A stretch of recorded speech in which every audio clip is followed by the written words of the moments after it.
நாசர் அவர்களை தான் நான் சொல்கிறேன். ஐயா நாசர், ஐயா, ஐயோ, யோ அப்படின்னு கூட எங்களால் பேச முடியும். ஐயா, ஐயோ, என்ன சொல்றாருன்னா, பீலா பஷ்மி திருவாயும் மலர்ந்து நடிகனின் மனைவி அப்படிங்கிற ஒரு அந்தஸ்தை அனுபவிப்பதற்காகவே அந்த திருமண வாழ்க்கையை தொடர்ந்துகிட்டு இருக்காங்க. இப்படி ஒரு வார்த்தையை சொல்லிட்டு அப்படி ஒரு வார்த்தை என்னன்னு கேட்டீங்கன்னா, இந்த நடிகர்கள்லாம் 99.9% பேர் வந்து கள்ள உறவில் இருக்கிறாங்க. 99.9% வேறு பெண்களோட தொடர்பு வச்சுக்கிற ஹீரோக்கள் தான். நீங்க தான் கேட்கணும் பீலா பஷ்மி கிட்ட, ஏம்பா அந்த 99.9 சொன்னீங்க, அந்த மீதி இருக்கிற பர்சன்ட்ல நாங்கள் இருக்கிறோமா இல்லை இந்த 99.9%க்குள்ள நாங்கள் வந்துடுறோமான்னு கேட்டு சொல்லுவீங்களா? நடிகர் எல்லாம் நடிகர் கதாநாயகன் பார்த்தா துணை முதல்வரும் கதாநாயகனாக வந்துடுறாருல்ல, எப்படி அந்த வார்த்தை பேசலாம்? நேரம் நடிகர் சங்கம் கொதிச்சிருக்க வேண்டாமா? தப்பு இல்லையா இது? அப்போ எங்களை மாதிரி ஆட்கள்லாம் நீங்க வந்து, ஆனா என்ன சொல்றான் பாருங்க, சீமான் அவர்கள் வந்து பம்பரம் விடுற புள்ள எவ்வளோ இழிவுபடுத்தி பேசுகிறான் பாருங்க. பம்பரம் விடுற புள்ள வந்து எல்லாத்துக்கும் சீமான் காரணம்லாம் சொல்லாதீங்க. சீமான்லாம் அப்படி ஓரமாக பம்பரம் குத்தி விளையாடுற சின்ன பையன் தான் அரசியலில். பெரிய பெரிய பூதமெல்லாம் இங்கே இருக்குது. ஏகோராக்கு ஒரு பார்வை, தமிழாம்பாண்டியனுக்கு ஒரு பார்வை, பைல்வானுக்கு ஒரு பார்வை, காந்தராஜுக்கு ஒரு பார்வை, விஸ்மிக்கு ஒரு பார்வையா?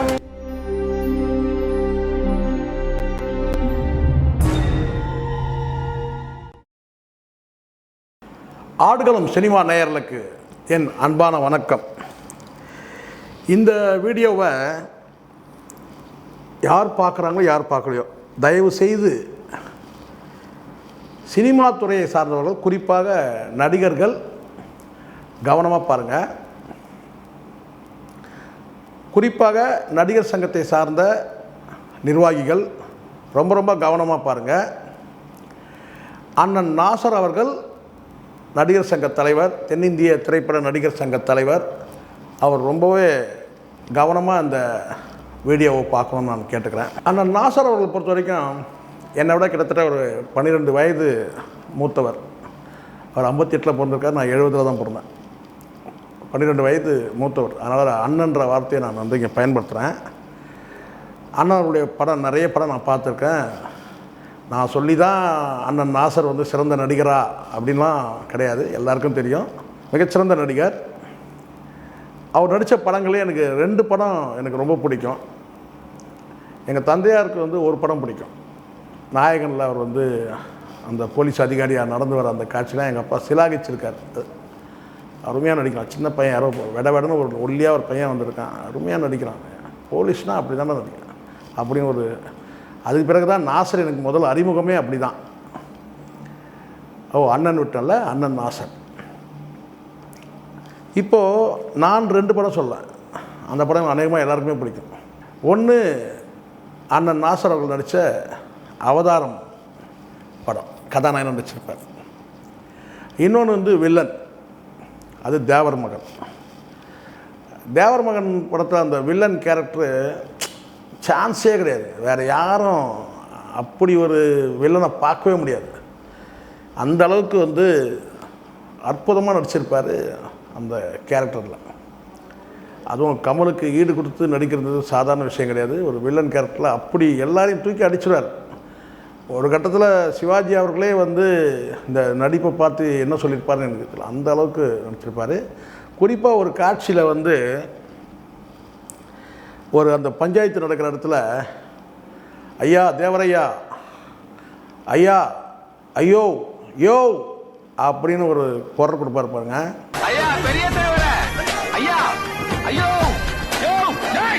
சரி, இப்போ சப்ஜெக்ட் என்னன்றது வருவோம். இப்போ அண்ணன் வந்து இப்போ கிட்டத்தட்ட 2015 இப்போ 25, கிட்டத்தட்ட 26, 10 வருஷம் ஃபுல்ஃபில் பண்ணிட்டாரு. நடிகர் சங்கத்துக்கு, தென்னிந்திய நடிகர் சங்கத்துக்கு அவர் தான் வந்து மாற்று இல்லாத அல்டிமேட் சொல்லுவாங்க இல்லையா, அல்டிமேட் லீடராக இருக்கிறார். சந்தோஷம், நமக்கு மகிழ்ச்சி. எப்போவுமே அண்ணன் நாசர் அவர்கள் பொறுத்த வரைக்கும் நடிகர்களுக்கு ஏதாவது ஒரு விஷயம்னா அப்படியே நரம்பு புடைக்க பொங்கி எழுவார். நீங்கள் அது கடந்த காலத்தில் நீங்கள் பார்த்துருக்கீங்க.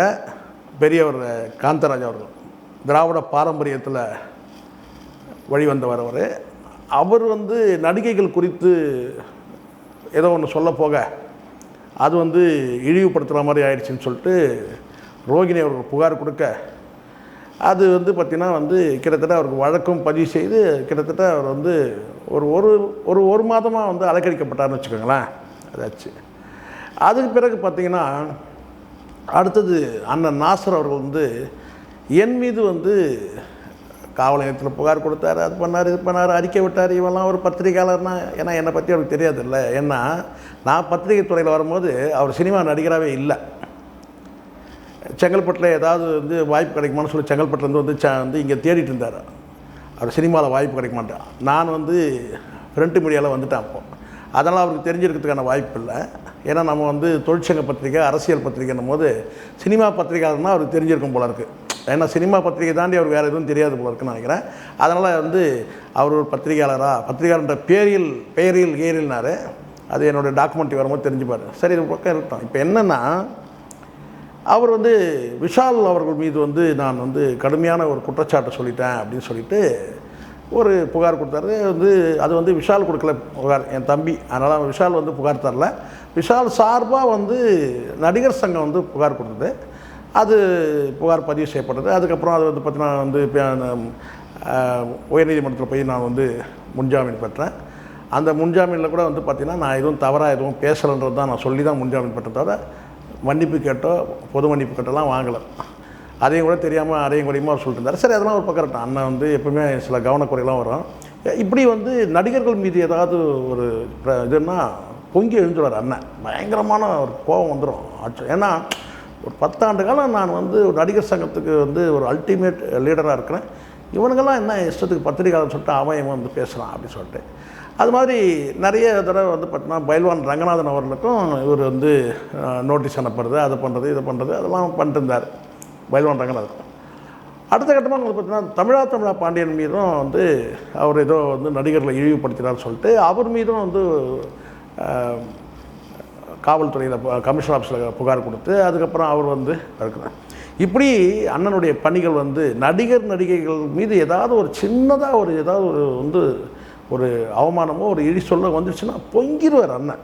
அப்படி வந்து அப்படி ஒரு நபர்.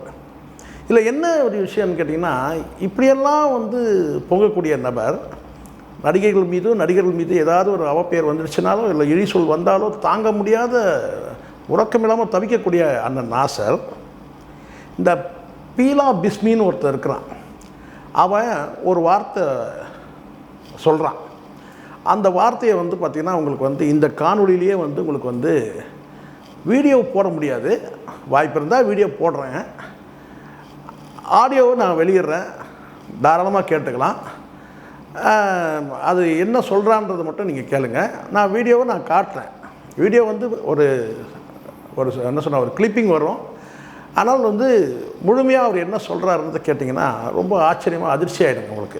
நடிகனின் மனைவி அப்படிங்கிற ஒரு அந்தஸ்தை அனுபவிப்பதற்காகவே அந்த திருமண வாழ்க்கையை தொடர்ந்துகிட்டு இருக்காங்க. என்ன சொல்கிறாருன்னா, பீலா பிஸ்மி திருவாய் மலர்ந்து, இந்த நடிகைகள் எல்லாமே வந்து நடிகர்களை கதாநாயகர்களை ஏன் கல்யாணம் பண்ணிக்கிறாங்கன்னா, அவங்களுக்கு வந்து ஒரு பெருமைக்குரியதான் நினைக்கிறாங்க. ஸ்டேட்டஸ்க்காக தான் வந்து அவங்க வந்து நடிகர்களை கல்யாணம் பண்ணிக்கிறாங்க. அதாவது உள்ளபடியே சொன்னால் ஒரு உணர்வுபூர்வமாக காதல் அடிப்படையிலாம் கிடையாது, ஒரு ஸ்டேட்டஸ் அடிப்படையில் தான் அவங்க வந்து கதாநாயகர்களை கல்யாணம் பண்ணிக்கிறாங்கன்னு சொல்கிறது ஒரு பக்கம் இருக்குது.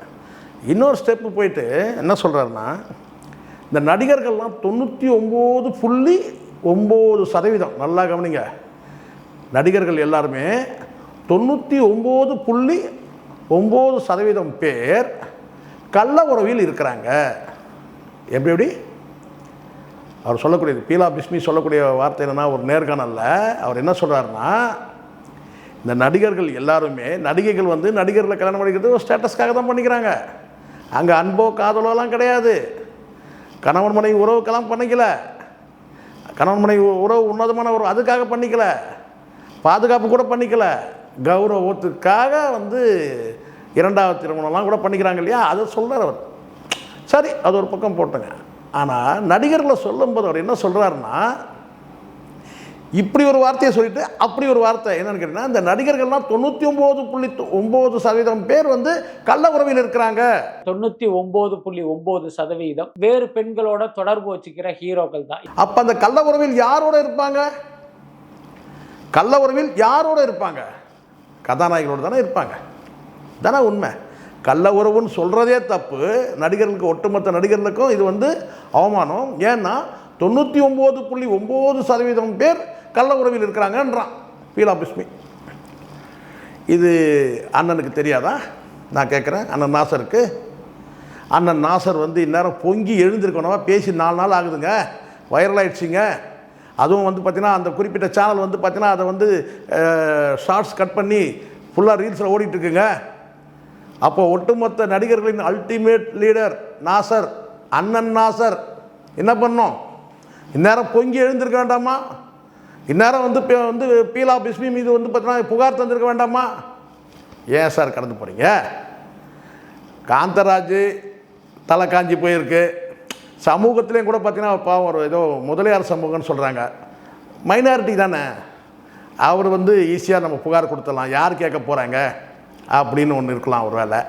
அப்படியே இந்த பக்கம் வந்து பைல்வான் ரங்கநாதன் வந்துக்கின்னா, அவர் நாடார் சமூகத்தை சார்ந்தவர், அவருக்கு யார் வந்து கேட்டுற போகிறாங்க, அவர் மேலே புகார் தரலாம், அவர் மேலே வந்து பார்த்தீங்கன்னா கம்ப்ளைண்ட் அனுப்பலாம், நோட்டீஸ் அனுப்பலாம், என்ன வேணால் பண்ணலாம். அதேமாதிரி தமிழா பாண்டியன் என்ன பெரிய இது, அவர் வந்து ஒரு கிராமணி தானே, அதனால் வந்து பார்த்தீங்கன்னா வந்து அவர் மேலேயும் புகார் தரலாம். சேகுவாரா என்ன, அதே காந்தராஜ் என்ன சமூகமோ அதே சமூகம் தானே, யார் வந்துட போகிறாங்க அப்படின்ற ஒரு எண்ணமா? ஏன்னா பிஸ்மி நாசர், பிஸ்மி எவ்வளோ பேசினாலும் சரி, நடிகைகள் குறித்து நடிகர்கள் குறித்து எவ்வளவு இழிவாக 99.9% பேர் கள்ள உறவில் இருக்கிறாங்க அப்படின்னு சொல்லும்போது, அந்த பிஸ்மி மீது இந்த நாசர், அண்ணன் நாசர் ஏன் நடவடிக்கை எடுக்கலை? ஏன் எடுக்கலை? பொங்கியிருக்க வேணாமா இந்நேரம்? கடந்த காலத்தில் என்னென்ன நான் பேச்சு நீங்கள் பேசியிருக்கீங்க. நீங்களே ஒரு நடிகர் சங்க கூட்டமாக இருக்கட்டும், இதுக்குள்ளே நான் அந்த சங்க பாலிட்டிக்ஸே நான் வரவே இல்லை. எனக்கு அதுக்கு அவசியமே கிடையாது.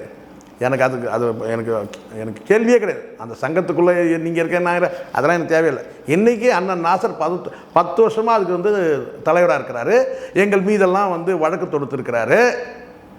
அப்போ எங்கள் தலையெல்லாம் காஞ்சி போயிருக்கா, இல்லை வந்து பார்த்தீங்கன்னா நாங்கள்லாம் வந்து பார்த்தீங்கன்னா வந்து தப்பு பண்ணிட்டோமா ஒரு வேலை? சொல்லுங்கள், நியாயமாக பேசணும்ல. மதம் சார்பாக வந்து உங்கள் நடவடிக்கை இருக்கக்கூடாதுல்ல. இந்த பக்கம் நடவடிக்கை எடுக்கிற நீங்கள் பிஸ்மி மீது நடவடிக்கை எடுக்கணும்ல. இதை விட உச்சபட்சமான வார்த்தை ஏதாவது இருக்கா அண்ணன் நாசர் அவர்களே? சொல்லுங்கள், உச்சபட்சமான வார்த்தை இருக்கா? சொல்லுங்கள். 99.9% பேர் கள்ள உறவில் இருக்கிறாங்க. அண்ணன் நாசர் சொல்லணும். அண்ணன் நாசரும் நடிகர், என் தம்பி விஷாலும் நடிகர், என் அன்பு தம்பி கார்த்தியும் வந்து பார்த்தீங்கன்னா வந்து மானமுள்ள தகப்பனுக்கு பிறந்தவன் கார்த்திக். அப்போ இந்த இடத்துல பொங்கி எழுந்திருக்க வேண்டாமா? நான் கேட்குறேன். கள்ள உறவுக்கு நேர் எதிராக சினிமாவில், தமிழ் சினிமாவில் உத்தமன்னா முதல்ல டிக் பண்ணுறது சிவகுமார் தான். அப்படிப்பட்ட அப்படிப்பட்டவருக்கு ஒரு பிள்ளையாக பிறந்த கார்த்தி இதெல்லாம் கண்டு காணாமல் போகிறீங்களா? எப்படிப்பா சொல்லுங்கள். அண்ணன் நாசர் சொல்லிட்டான், மரியாதையாக கேட்குறேன் நான். தப்பு இல்லையா இது? கடந்து போயிடலாமா நீங்கள்?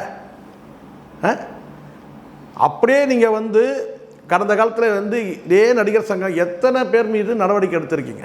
பெண்கள் மீதுலாம் நடவடிக்கை எடுத்திருக்கீங்க. அந்த சில நடிகைகள் வந்து விபச்சார வழக்கில் வந்து பார்த்திங்கன்னா கைது செய்யும்போது அவங்க ஏதோ ஸ்டேட்மெண்ட்லாம் கொடுத்தாங்கன்னும் போது பார்த்திங்கன்னா அவங்க மீதெல்லாம் கூட வழக்கு பாஞ்சிருக்கேன். நான் வந்து பாரபட்சமாக ஏதோ அண்ணன் தலைமையில் இருக்கிற அந்த நடிகர் சங்கத்தை தான் நான் வந்து சொல்லணும் கிடையாது. அண்ணன் நாசர் தலைமையில் இருக்கிற நடிகர் சங்கத்தை தான் நான் வந்து குறை சொன்னேன். கடந்த காலத்தில் நீங்கள் எத்தனை பேர் மீது நடவடிக்கை எடுத்துக்கணும்? அதாவது நடிகைகள் மீது ஒரு அவப்பேர், ஒரு இடிச்சொல் வந்தால் பொங்கி எழுவீங்கள்ல. இப்போ நான் கேட்குறேன், அம்மா ரோகிணி, இதெல்லாம் தெரியாது அவங்களுக்கு? சொல்லக்கூடிய வார்த்தையை பார்த்தீங்களா? பீலா பிஸ்மி நடிகைகள்லாம் கதாநாயகர்களை நடிகர்களை எதுக்காக கிளம்புனா ஸ்டேட்டஸ்க்காக பண்ணிக்கிறாங்க. 99% ஹீரோக்கள் எல்லாரும் 99% ஹீரோக்கள் கள்ள உறவில் இருக்கிறாங்க. அண்ணன் நாசர் அவர்கள் கூட கதாநாயகனாக நடிச்சிருக்கிறாரு, வில்லனாக நடிச்சிருக்காரு, கதாநாயகனாக நடிச்சிருக்காரு. தம்பி விஷாலும் கதாநாயகனாக நடிச்சிருக்காரு, ஹீரோவாக நடிச்சிருக்காரு. தம்பி கார்த்தியும் ஹீரோவாக நடிச்சிருக்காரு. சொல்லுங்கள், நியாயமா இது? இதை கண்டு காணாமல் போயிடுங்களா? அப்போ உங்கள் ஆளுன்னா அண்ணன் நாசரை தான் கேட்குறேன், உங்கள் ஆளுன்னா நீங்கள் கண்ணையும் காதையும் மூடிட்டு போயிடுவீங்களா நான் கேட்குறேன். இந்த 99.9% பேரில் நீங்களும் உள்ளே வந்துடுவீங்களா, இல்லை எப்படி அந்த 1% வெளியே இருப்பீங்களா? தெரியல, கேட்டு சொல்லுங்கள். நீங்கள் தான் கேட்கணும் பீலா பிஸ்மிகிட்ட. ஏன்பா அந்த 99.9 சொன்னியே, அந்த மீதி இருக்கிற பர்சன்ட்டில் நாங்கள் இருக்கிறோமா, இல்லை இந்த 99.9%க்குள்ளே நாங்கள் வந்துடுறோமான்னு கேட்டு சொல்லுவீங்களா? என்ன சார் இது? நியாயமாக இருக்கணும்ல. நான்லாம் நேர்மை தவறி ஒரே ஒரு வார்த்தை வந்து தப்பாக பேசிட்டுனா இரவு தூக்கம் வர்றதில்லை. ஒரு வேளை தப்பாக பேசினா அடுத்த நாள் போயிட்டு அதை வந்து பார்த்தா அந்த வீடியோ எடுத்து நாங்கள் கரெக்ட் பண்ணுறோம்.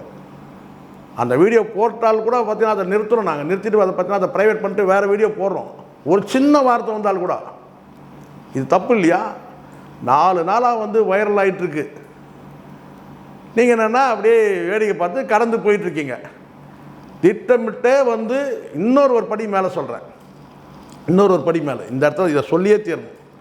இது வந்து அண்ணன் நாசர் 2024 கலைஞர் பேரில் விருது வாங்கியிருக்கிறார். அண்ணன் கொடுத்தது நம்ம தமிழ்நாடு முதலமைச்சர் விருது வாங்கியிருக்கு.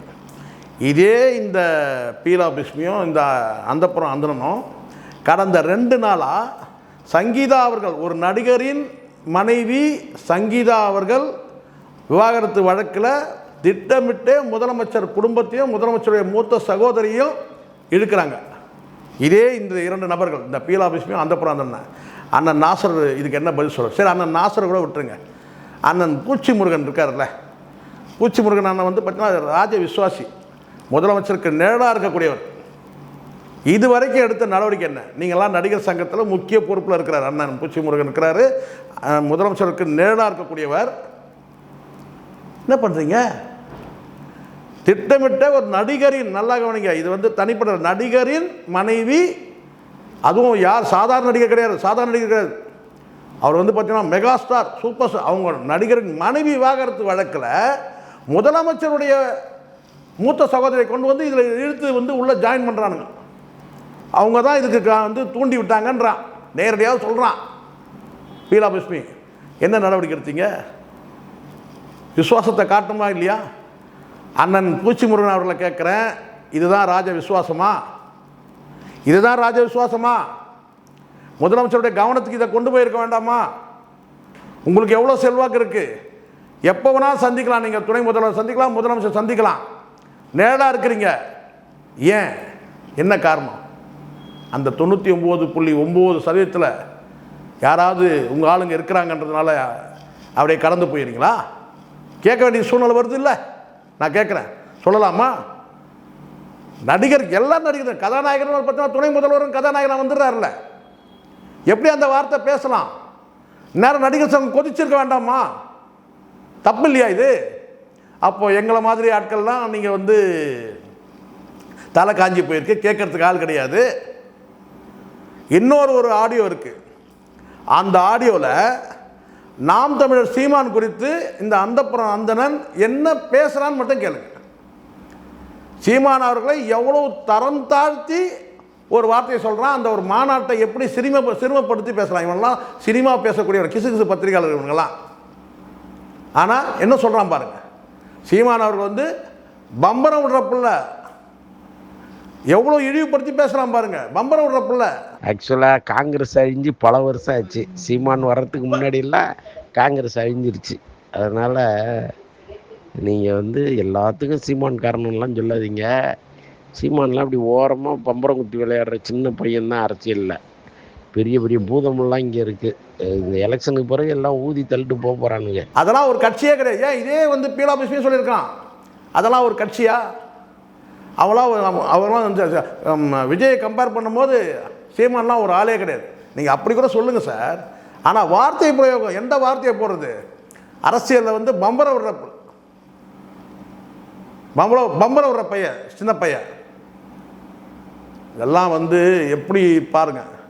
சரி, இதையாவது நீங்கள் அரசியல்றீங்க, ஏன்னா நீங்கள் சீமானுக்கு எதிரான ஒரு நிலைப்பாடில் நீங்கள் இருக்கும்போது இது அரசியல் ரீதியாக அவங்க கருத்து சொல்கிறாங்க. ஆனால் நடிகர்கள் குறித்து 99.9% வந்து ஹீரோக்கள் வந்து கள்ள உறவில் இருக்கிறாங்கன்றான். இதை விட என்னங்க ஒரு ஸ்டேட்மெண்ட் வேணும்? அசிங்கமான ஸ்டேட்மெண்ட். நான் கேட்குறேன், அண்ணன் நாசர் அவர்களை கேட்குறேன், அண்ணன் பூச்சி முருகனை நான் கேட்குறேன். ஏதோ அண்ணன் அண்ணன் சொல்கிறதுனால இதை வயதில் மூத்தவங்க சொல்ல நம்ம பேசுகிற லாங்குவேஜ் வேறு மாதிரி இருக்குன்னு தான் உங்களுக்கு தெரியும். ஆனாலும் ஏதோ பயத்தில் பேசுகிறத நினச்சிடாதீங்க. நம்ம இறங்கிட்டோம்னா அந்த பயம்லாம் பார்க்கறது கிடையாது. ஆனால் இந்த வீடியோவில் வந்து பல முக்கியமானவர்கள் குறித்து பேசணும்ல. இங்கே முதலமைச்சர் வரார் இந்த வீடியோவில், அவரை குறிப்பிடறோம்ல நம்ம இந்த இடத்துல. அவருக்கு முதலமைச்சர் காட்டக்கூடிய விசுவாசம் இதுதானான்னு கேட்குறேன் பூச்சி முருகனை நான் கேட்குறேன். எப்படி இதை கடந்து போகிறீங்க நீங்கள்? கதாநாயகன் லிஸ்ட்டில் வந்து பார்த்தா துணை முதல்வர் வராருல்ல, எப்படி நீங்கள் அதை சகிச்சுட்டு போவீங்க? துணை முதல்வர் பார்ஷியாலிட்டியே பார்க்க வேணாம், ஒட்டுமொத்த 99.9% ஹீரோக்கள். என்ன சார் இது சொல்லுங்கள், நியாயமா இது? அப்போது பாரபட்சமாக இருக்கிறீங்க. கேட்டால் நான் கட்டட வேலை இருக்கேன், இதே சொல்லி தான் இருப்பீங்க. நீங்கள் கட்டடம் கட்டுங்க, கட்டாமல் போங்க, எங்களுக்கு அதை பற்றி கவலையே இல்லை. இது எப்படி உங்கள் பார்வை வந்து வித்தியாசப்படுது? சேகுவாராக்கு ஒரு பார்வை, தமிழா பாண்டியனுக்கு ஒரு பார்வை, பைல்வானுக்கு ஒரு பார்வை, காந்தராஜுக்கு ஒரு பார்வை, பிஸ்மிக்கு ஒரு பார்வையா? அப்போ இதை எந்த கண்ணோட்டத்தில் பார்க்கறது? மத கண்ணோட்டத்தில் பார்க்கலாமா, இல்லை உங்களுக்கு வேண்டப்பட்டவன் கண்ணோட்டத்தில் பார்க்கலாமா, அல்லது உங்களுடைய பலவீனங்கள்லாம் ஏதோ அவங்கக்கிட்ட இருக்குன்ற அந்த பார்வையில் பார்க்கலாமா? எந்த பார்வையில் பார்க்கறது? நியாயமாக பேசுவேன், அவன் மரியாதை தான் பேசுகிறோம். 2 செகண்டாவது அண்ணன் நாசர் அவர்களை தான் நான் சொல்கிறேன். ஐயா நாசர், ஐயா, ஐயோ, யோ அப்படின்னு கூட எங்களால் பேச முடியும். ஆனால் அப்படி பேசலை, மரியாதையவே கேட்குறேன். கொஞ்சமாச்சும் விசுவாசமாக நடந்துங்க. அண்ணன் நாசர் அவர்கள் கேட்குறேன், நம்மளாம் உப்பு போட்டு சாப்பிட்றோம்லண்ணே, நீங்களே சொல்லுங்கண்ணே, நம்மளாம் உப்பு போட்டு தானே சாப்பிட்றோம். இப்படி ஒரு வார்த்தை அவனுக்கு பேசுகிறானுங்களே, அது அப்படியே கண்டுங்காமல் கடந்து போயிடுறீங்க. 10 வருஷமாக நீங்கள் வந்து எவ்வளோ விஷயம் சாதிச்சிருக்கீங்க சொல்லுங்கள். ஒருத்தர் இது விஷயம் ஒருத்தர்கிட்ட பேசிகிட்டு இருக்கிறேன். அவர் இத்தனைக்கும் வந்து ஒரு 10 ஆண்டு காலமாக தான் வந்து ஹீரோவாக இருக்கிறாரு. அவர்கிட்ட நான் பேசுகிறேன், நடிகர் சங்கத்தில் என்ன தான் சார் பண்ணுறாங்க? ஆனால் என்ன பண்ணுறாங்கன்னு சொல்லியிருந்தா கூட பரவாயில்ல, ஒரு வார்த்தை கூடுதலாக போட்ட தவிர்க்க முடியாமல் சொல்கிறேன். நடிகர் சங்கத்தில் இதெல்லாம் வேடிக்கை பார்த்துட்டு இருக்கிறாங்க, என்ன தான் நடிகர் சங்கத்தில் பிடுங்குறாங்கன்ற வார்த்தையை பயன்படுத்தினார். அது எனக்கு தவிர்க்க முடியாமல் நான் சொல்கிறேன். 10 ஆண்டு காலம், நீங்கள் எத்தனை ஆண்டு காலமாக இருக்கீங்க? அண்ணன் நாசர் வந்து பார்த்திங்கன்னா கிட்டத்தட்ட அவர் ஒரு 35 ஆண்டு காலம் இருக்கிறார், 35 வருஷத்துக்கு மேலே இருக்கிறார் எனக்கு தெரிஞ்சு. ஏன்னா நாங்கள் வந்து நாயகன் படத்தை வச்சு அக்கௌண்ட் பண்ணி தான் சொல்கிறோம். எவ்வளோ பெரிய சீனியாரிட்டி நாங்கள் சொல்ல முடியுமா? அந்த மாதிரி நீங்கள் நடிகர் சங்கத்தில் வச்சுட்டு இந்த சங்கம் வச்சு நீங்கள் என்ன பிடுங்குறீங்க அப்படின்னு நாங்கள் சொல்ல முடியுமா? நான் சொல்லவும் மாட்டேன், எனக்கு அது பிடிக்காது. ஏன்னா சங்கத்தை நான் வந்து தொழிற்சங்கம் நடத்தினோம், நான் சங்கத்து மீது மரியாதை இருக்குது. ஏன் இன்றைக்கும் அந்த டிஜிட்டல் மீடியாவுக்குன்னு ஒரு சங்கத்தை தொடங்கி வெற்றிகரமாக நடத்திட்டு வரோம். நாங்கள் இன்றைக்கி கிட்டத்தட்ட ஒரு 30 சேனலுக்கு மேலே வந்து பார்த்தீங்கன்னா உள்ளங்கையில் வச்சுருக்கிறோம். 30 சேனல், ஒரு சேனல் இல்லை, 30 சேனல் உள்ளங்கையில் இருக்குது. பெருமைக்காக சொல்ல, மெல்ல மெல்ல நாங்கள் வந்து சங்கத்தை வளர்த்துட்டு வரோம். அதனால் சங்கத்தை நாங்கள் இழிவுபடுத்தி பேசவே மாட்டோம். ஆனால் ஒரு நடிகர் சொன்ன வார்த்தையை நான் சொல்கிறேன். காரணம் என்னென்னா அவருடைய ஆதங்கம் கரெக்டு. ஏன்னா இப்படிப்பட்ட ஒரு வார்த்தையை வந்து பார்த்தீங்கன்னா ஒரு இளம் கதாநாயகன் தான், அவர் 10 வருஷமாக தான் இருக்கிறார். 99.9% ஹீரோக்கள் கள்ள உறவில் இருக்கிறாங்கன்னு சொன்னால் எவ்வளோ அசிங்கம் இல்லை? அது என்னென்னா இது? தயவு செஞ்சு கொஞ்சம் உணர்வுபூர்வமாக நடவடிக்கை எடுங்கண்ணே. நீங்கள் பெரிய ஒரு மூத்தவர், நீங்கள் இதை வந்து விஷால் வந்து கடந்து போயிடறாரு, கார்த்தி கடந்து போயிடறாரு, இவங்கெல்லாம் கடந்து போடக்கூடாது. நீங்கள் ஒரு மூத்த நடிகர், 10 வருஷமாக நீங்கள் நடிகர் சங்கத்தை வந்து கட்டி ஆள்றீங்க, சங்க தலைவராக இருக்கிறீங்க. மற்றவங்க விஷயத்தெல்லாம் நீங்கள் பொங்கி எழக்கூடியவர் வேறு. நீங்கள் காந்தராஜ் மீது பொங்குவீங்க, வந்து தமிழா பண்ணை மீது பொங்குவீங்க, பைல்வான் மீது பொங்குவீங்க, சேகுவாரா மீது, இப்படி யார் பேசினாலும் பொங்கக்கூடியவங்க. ஏன் பிஸ்மி விஷயத்தில் மட்டும் அப்படி கடந்து போகிறீங்கண்ணே? தப்பு இல்லையா அது? ஏன் ஆளும் ஆளும் பார்க்கக்கூடாதுல்ல? நாங்களும் அப்போ பார்ப்போம்ல. சொல்லுங்கள், அண்ணன் வந்து தமிழா பண்ணி சொல்லுவார்ல, என் ஆள் யார் இருக்காங்க தெரியுமா அப்படின்னு அவர் ஒருத்தர் அடையாளம் காட்டுவார். அவர் தென் மாவட்டங்களில் இருக்கிற ஒருத்தர் அடையாளம் காட்டுவார். அவர் யார் தெரியுமா? அவர் ஏன் ஆளுன்னுவார்.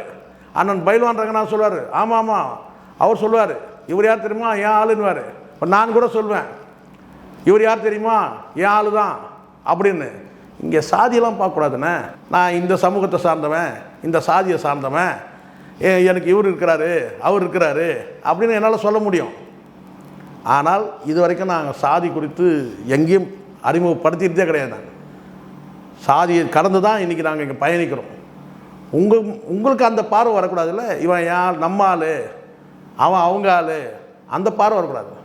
அதனால் தயவுசெய்து கொஞ்சம் ஏற்கனவே நீங்கள் நல்லா ரொம்ப ஒரு உணர்வுபூர்வமாக செயல்படக்கூடிய நான் ஒரு தலைவராக செயல்படக்கூடியவங்க தான் நீங்கள் நடிகர் சங்கத்தில். கொஞ்சம் வேணாங்க, ஒன்றும் பிரச்சனை இல்லை. நான் லைட்டாக நீங்கள் கொஞ்சம் உப்பு சேர்த்துங்க, சாப்பாட்டில் சேர்த்துட்டிங்கன்னா சரியாயிடும், ஒன்றும் பிரச்சனை கிடையாது. அந்த உப்பு கொஞ்சம் குறையும் போது இப்படி கடந்து போக தோணும்.